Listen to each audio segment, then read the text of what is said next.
In an age not so distant, mankind dared to challenge the gods. They did so by building a ship of unparalleled size and grandeur. A titan of the sea, they called it Titanic, a name echoing the mythical beings of old, hinting at its colossal scale and ambition. This vessel, a marvel of iron and steam, was more than just a ship. It was a testament to human ingenuity and aspiration. It represented a belief that we could conquer nature itself. The shipyards echoed with the clang of hammers and the hiss of welding torches.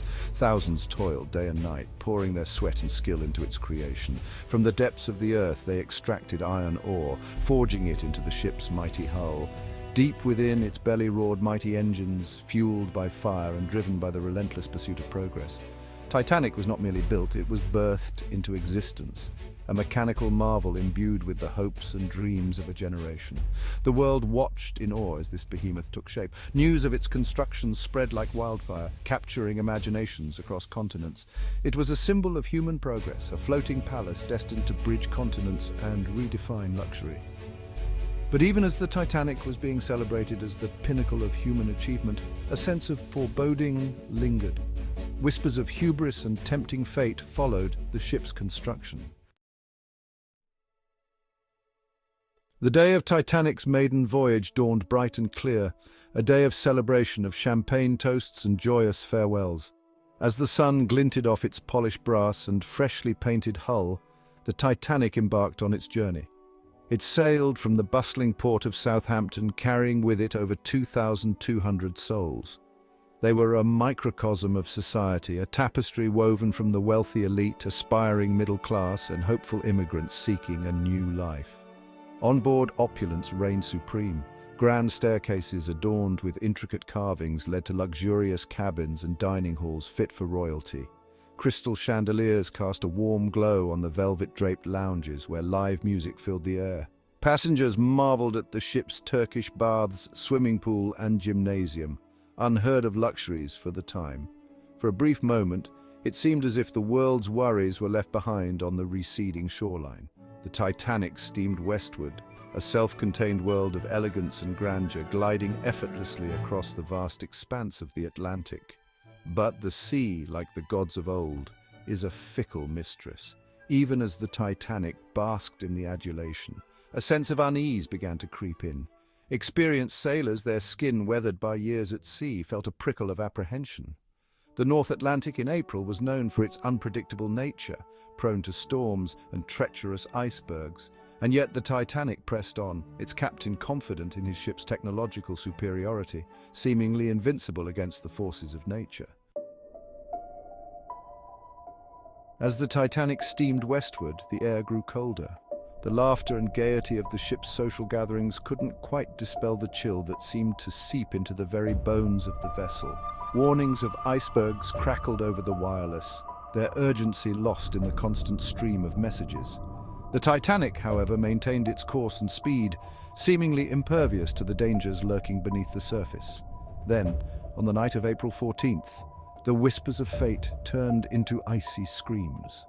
The seemingly invincible ship, a symbol of human ingenuity, met its match in the unforgiving cold of a North Atlantic iceberg. The collision, seemingly minor at first, ripped a fatal gash in the Titanic's side. Below decks, the icy Atlantic water rushed in, flooding compartments with terrifying speed. The unthinkable had happened. The unsinkable Titanic was sinking. Panic ensued as the realization of their predicament dawned on the passengers and crew. The ship, once a beacon of hope and luxury, was now a trap. As the bow of the Titanic dipped lower into the icy water, the lifeboats were lowered. A tragically insufficient number for all aboard. Chaos and desperation gripped the decks as mothers clung to their children, husbands bid farewell to their wives, and the band played on, their music a haunting counterpoint to the unfolding tragedy. The night was punctuated by the screams of those trapped within the sinking vessel and the muffled sobs of those forced to watch helplessly from the lifeboats. The icy waters swallowed the Titanic whole, its descent a horrifying spectacle of shattered dreams and lost lives. As the ship slipped beneath the waves, it took with it over 1,500 souls, leaving behind a legacy of heartbreak and unanswered questions.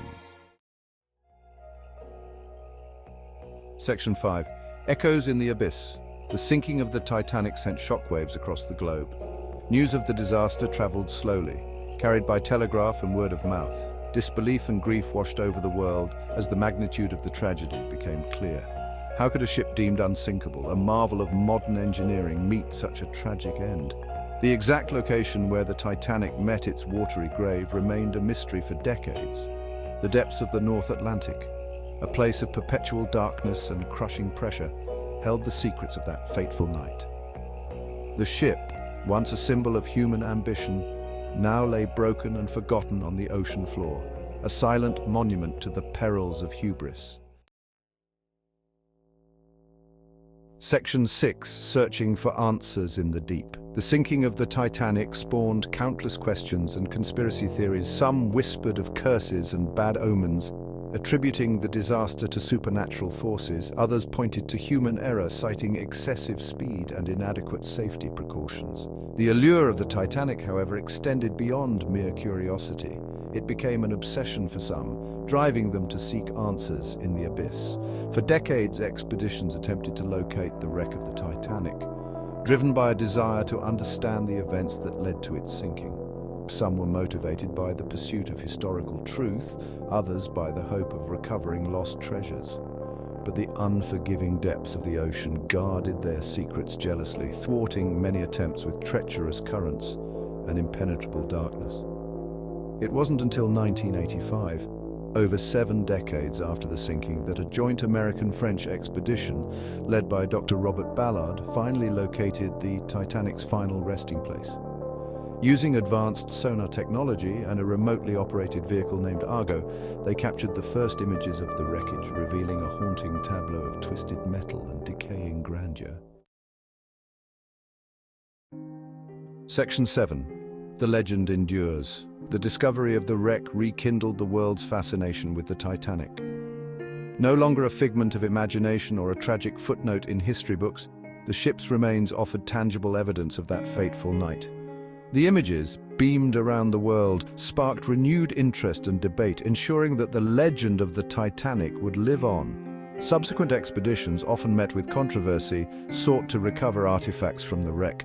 Personal belongings, pieces of the ship's structure, and even the Titanic's iconic crow's nest bell were brought to the surface, offering poignant glimpses into the lives lost and the opulence that once defined the doomed vessel. Section 8. Lessons etched in time. The Titanic story, however, is more than just a tale of disaster and loss. It serves as a stark reminder of the power of nature, the limits of human ambition, and the importance of humility. The ship, once a symbol of progress and technological achievement, became a cautionary tale, etched in the annals of history as a symbol of hubris and the unpredictable nature of fate. The legacy of the Titanic extends beyond its watery grave. It led to significant improvements in maritime safety regulations, including the establishment of the International Ice Patrol and requirements for sufficient lifeboats on passenger vessels. The tragedy also highlighted the importance of clear communication and proper training in emergency situations. Section 9, a timeless tale of hubris and heartbreak. The Titanic, forever frozen in time at the bottom of the Atlantic, continues to captivate and intrigue us. It is a story that transcends generations, a reminder of our own mortality and the fragility of life. The ship's story, passed down through books, films, and documentaries, serves as a timeless parable, teaching us about the dangers of hubris, the importance of preparedness, and the enduring power of hope, even in the face of tragedy. As we gaze upon the haunting images of the Titanic's remains, we are reminded that even the grandest of human creations can be humbled by the forces of nature. The Titanic's story is a testament to the enduring power of the human spirit, both in its capacity for innovation and its vulnerability in the face of the unknown.